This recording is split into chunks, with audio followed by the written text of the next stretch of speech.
Hey friends, this is Maria from Maria's Ideas Teaches Us to Paint here in Pittsburgh, PA.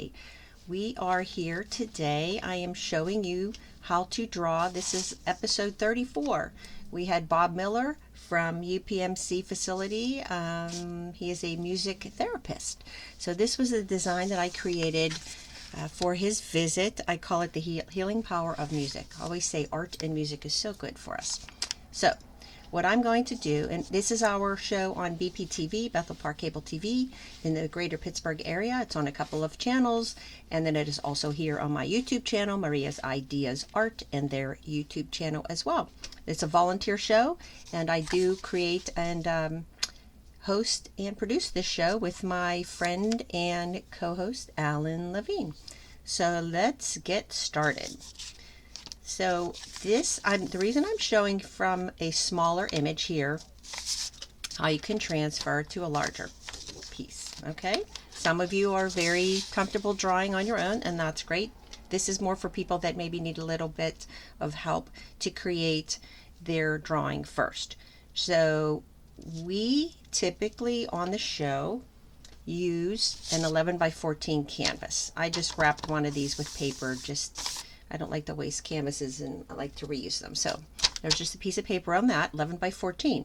You can print out the design, and then you can scale it up. You can make it larger, you could make it smaller. This also applies to anything that you ever want to draw. You can do something as large as a mural on a wall in this same way, and that's what I've done over the last 30 years. I've painted a lot of murals in the Pittsburgh area, and I would use the grid system. So what I'm going to show you is a way to transfer a design from something smaller to something larger.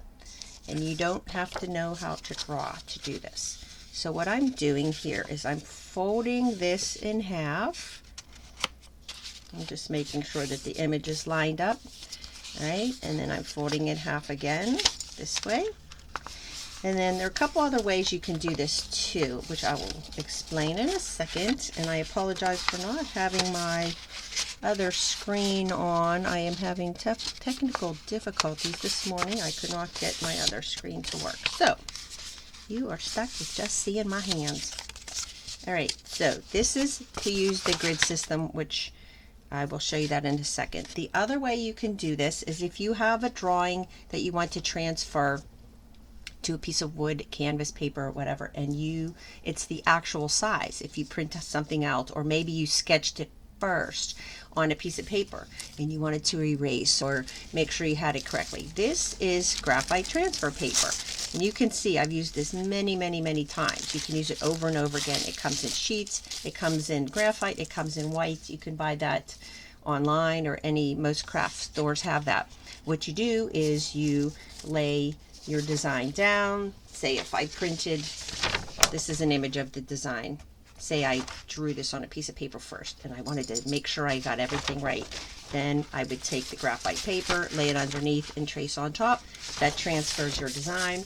That way you're not erasing and creating marks on maybe your canvas that you don't want to appear. So that's one way to get your image from one thing to your canvas. The other way is I have a small image printed out, and I am going to show you.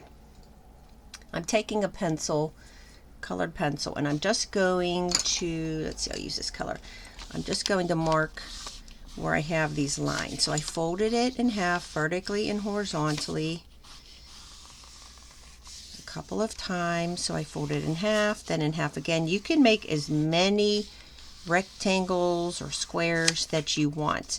I'm just doing what do I have, 16 here. You can do 32. You could do as many as you choose. The proportion of each square or rectangle is determined by the overall shape of your piece. If this was a square, they would be squares. Okay, so what I'm going to do is do equal parts, similar proportion to my art, board, canvas, wall, or whatever. Now, when you do that on your piece that you're going to paint, if you're doing it on a wall, you can use chalk, you could use color pencil. I like to use color pencil. I mean, well, I should take that back. I don't usually do this, but I would recommend, if you're going to do this and you're using acrylics, which is what we use, if you use a chalk, it's fine, but if you bump it, that could get a little messy.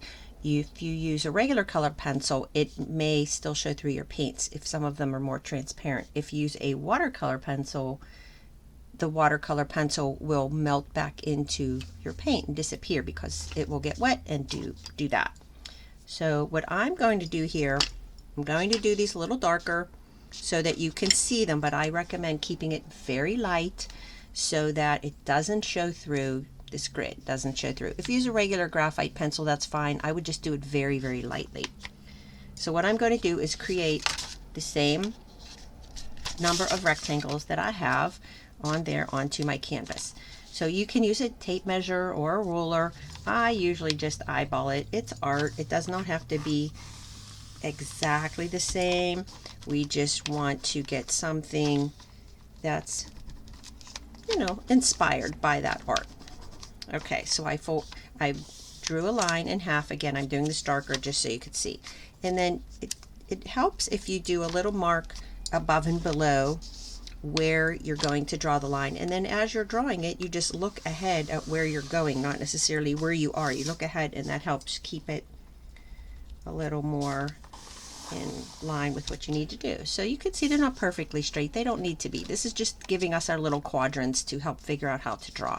And then I'm going to do the same thing vertically, half and half. I'll come over like this and then divide these. So this is just a very basic way of laying out a design or composition. Okay, and you can see they're not perfect. They're not completely the same exact shape, and that's okay. It's just a reference. So what I do now, I have that grid, right? I look at this one. I usually start with the focal point because the other areas around something, this is our focal point here, our figure in the center, which this is, you know, it's in October, so I wanted to use something with the fall colors, something that's very calming. I believe that nature, I know for me, nature is very calming. And then, so this person is maybe meditating or just sitting in nature listening to music, okay? So this is the focal point. So let's start there. Now you can see it's not, the figure is not perfectly centered. I did that intentionally. I usually don't like to perfectly center things, but this is a symmetrical design, so there's no reason why we can't do that. So let's just do that.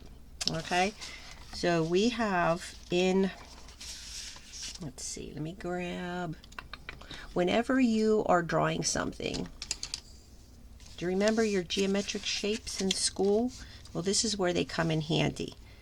If I look at this head, that's an oval. It's not showing up very good. That is, let's see. Okay. We have an oval. We have a triangle. You can see that. An oval, a triangle, another triangle. Okay, so this, if that just helps you to simplify what you're seeing, that's good. Let's see, I will use blue. Again, I'm doing this dark just so it will show up well. So if I look, if I count, let's start with the head. The head, then we are going to move it in the center. So let's do that. So it's, the head is about 2/3 up from, so you can do something like this too. You can put more lines. It's in two, if I divide that in thirds, it's 2/3 up from this other line, okay, here. So this is 2 boxes up and in the center. And if I, that's 2/3 up. So this, the top of the head, not the bun, is right about in here. The bottom of the head is here. Okay, so that just gives us our marks for the placement of the head. And then we'll just draw our oval, okay? And you can reshape and fix things as you paint, but let's just get that in there. And then we can put our little bun on top. And we have our little ears. So there's our head, okay? Now let's add the neck. And the shoulders are below this line here. You can see where they come down to this point on the triangle. That's about halfway between this and this line here and this line here. And so let's see, we do something like this. The shoulders are about half the size of the head, equal parts. So that's about, like say here and here. So the size from here to here is about the same size from the ear over where our shoulders are. So now we can come down from the neck and we can just come like this. Now these are angles, sharp angles. We will soften these once we paint it, and we can even lightly sketch. I just want you to see how this comes out. The torso, the bottom of the torso is, if I do this here, it's about 1/3 down here in this rectangle. So I will come like this and like this, okay? And then we will come here. Now the knees are about halfway the width of this rectangle and this rectangle. So I will come like this, and then I will do something like this. Okay, so you can see, you can reshape it once you, and then you come down with the waist. Once you get the basic shape, this just helps you figure that out, okay? And this might look a little too broad, these shoulders. I might adjust them, but again, it gets your, you can see, it gets your figure, okay? You can see your figure is there, okay? And then you can adjust it. This looks a little broader, so that maybe it's a man, maybe it's a big girl. You can fix this any way you choose, okay? You can put a ponytail in their hair. You can adjust any of this. Okay, so we have our figure. Now let's look at where this horizon, in the foreground, this is the horizon line, and then the distant maybe mountains, a suggestion of that in the background. So first I will add this line, just these, the left and the right rectangle, okay? It doesn't have to be perfectly straight. This line here is the forest floor. That's something like that. Now what we'll do, I'll grab my other, I'll use this one. No, let's see, I'll use this one. We have 1, 2, 3, we have 6 trees, various hues or values of the orange. There's a darker, a paler, and a little brighter here. So this one, I would say we can make them, this could be an oval, it could be more like, I'd say more like egg shape, wider, a little wider at the bottom. And then if we do this one, and this one, and this one. So what I'm going to do is I'm coming over here, and this tree that's in the distance is about it where these cross up here. So the tip is here, and it's a little bit below this line. So let's do something like this, okay? And then the next one sits in front of it, and it's the base of this is, it's a little hard to see on here. It's a little bit higher. So we're coming up like this, and then this larger tree is all the way up here, comes over, and that's in front of this one. So again, these are just giving us the shapes of where these trees are. Okay, that was my bone clucking like a chicken. All right, now this tree is here. This one is here, and this one, same thing. It's large in the foreground. Now that's just the basic shapes of the trees. Now we can come in and create some interest. Okay, these are very simple, stylized trees. We're not painting every leaf.